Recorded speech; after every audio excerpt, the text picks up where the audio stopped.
প্রিয় সকল ছাত্রছাত্রী, তোমাদের সকলকে আমার শিক্ষামূলক চ্যানেল ইংম্যাট একাডেমিতে স্বাগতম। তোমরা যারা 2024-এ মাধ্যমিক পরীক্ষা দেবে তাদের জন্যে ইংরেজি প্রোজ সেকশনের গল্প দ্য ক্যাট এবং তার সাথে সাথে কিছু গ্রামারের ডু অ্যাজ ডাইরেক্টেড করে দিয়েছি। তাহলে চলো বেশি দেরি না করে ভিডিও শুরু করা যাক। Class 10 English Suggestion 2024. Choose the correct alternative. 1A.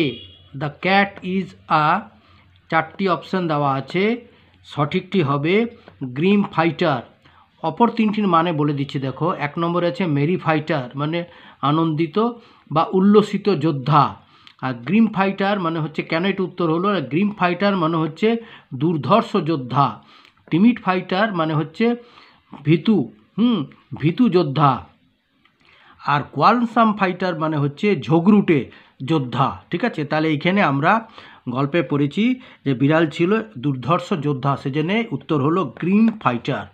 আচ্ছা, নাম্বার 2 হলো the cat allows himself to be patted, comforted, pestered আর অ্যাটেন্ডেড। আমরা জানি বিরক্ত হওয়া, বিড়াল বাড়ির লোকেদের আদর যত্নে বিরক্ত হওয়াকে প্রশ্রয় দিত। অ্যালাউজ মানে প্রশ্রয় দেওয়া। এইখানে মানেগুলো বলে দিচ্ছি। প্যাটেড মানে হচ্ছে আলতোভাবে মানে স্পর্শ করা, আর কমফর্টেড মানে হচ্ছে সান্ত্বনা বা স্বস্তি দেওয়া। আর পেস্টার্ড মানে বললাম তো জ্বালাতন হওয়া বা বিরক্ত হওয়া। আর অ্যাটেন্ডেড মানে তার প্রতি নজর দেওয়া বা মনোযোগ দেওয়া। তাহলে এখানে সঠিক উত্তর হবে পেস্টার্ড। নাম্বার 3 হচ্ছে the cat is civil to the, চারটি উত্তর আছে। সিভিল মানে হচ্ছে নম্র বা ভদ্র। তাহলে বিড়াল কার প্রতি নম্র বা ভদ্র থাকে না? হোস্ট মানে নিমন্ত্রণকর্তা, টেন্যান্ট মানে হচ্ছে ভাড়াটে, আর গেস্ট মানে হচ্ছে অতিথি, আর ফ্যামিলি মানে হচ্ছে পরিবার। তাহলে আমরা জানি বিড়াল কার প্রতি অত্যন্ত নম্র বা বিনয়ী থাকে না? বাড়ির অতিথি তার প্রতি। তার উত্তর হলো গেস্ট। আচ্ছা, number 4 the cat scratches the guest with his, এইখানেও চারটে অপশান আছে। টিথ মানে দাঁত, প মানে থাবা, নেলস মানে নখ, আর ক্ল মানে থাবার মধ্যে যে বাঁকানো নখ থাকে সেটি। আমরা জানি সে তার থাবা মধ্যে যে বাঁকানো নখ সেটা দিয়ে তাকে আহত করেছিল বা খামচিয়েছিল। তাহলে ক্ল, সঠিক উত্তর ক্ল। Number 5 the cat receives the bit of fish carelessly, gingerly, sincerely আর সিরিয়াসলি। এখানে কেয়ারলেসলি মানে হচ্ছে অযত্নতার সহিত, আর জিঞ্জারলি মানে হচ্ছে অত্যন্ত সতর্কতার সাথে বা অতি সন্তর্পণে। তার উত্তর হলো জিঞ্জারলি। আচ্ছা, এইবারে বিয়েরটা দেখো। বিয়েরটা হচ্ছে complete the chart with information from the text. একদিকে আছে স্টেটমেন্ট, একদিকে আছে রিজন। তাহলে the cat is particularly civil to a guest, বিড়াল বিশেষ করে একজন অতিথির প্রতি মানে অত্যন্ত নম্র বা বিনয়ী। তার কারণ কি না? A guest is likely to have the best of what is offered, মানে একজন বাড়ির অতিথিকে বাড়িতে সবথেকে যে ভালো খাবার প্রস্তুত হয় তাকে সেটাই দেওয়া হয়, সেটা বিড়াল জানে। ঠিক আছে, সেই জন্য সে সবসময় অতিথির প্রতি অত্যন্ত বিনয়ী বা নম্র থাকে। Number 2 the cat firmly Rex the guest in the leg, বিড়াল দৃঢ়তার সাথে ওই অতিথির পায়ে আঁচড় দেয়।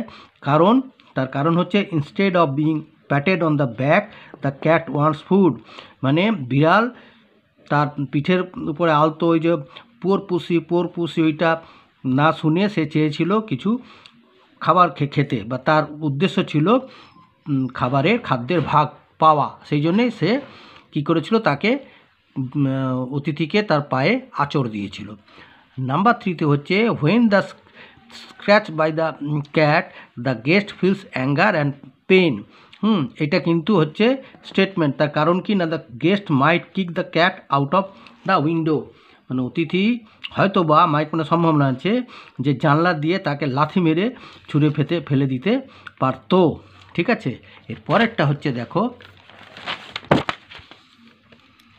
সিয়ের আনসার দ্য ফলোয়িং কোয়েশ্চেন্স। এখানে দুটো প্রশ্নের উত্তর আমি লিখে দিয়েছি। এটা হচ্ছে 2 নম্বরের প্রশ্ন। প্রথমটা হচ্ছে what treatment does the cat get from a guest. Treatment বলতে ব্যবহার। এখানে বিড়ালটি তার অতিথির কাছ থেকে কি ব্যবহার পেয়েছিল। তাহলে the cat knows that the guest will be served with the best kind of food at the table. বিড়াল জানে যে অতিথিকে খাবারের টেবিলে তাকে বাড়ির সব থেকে ভালো খাবারটি পরিবেশন করা হবে।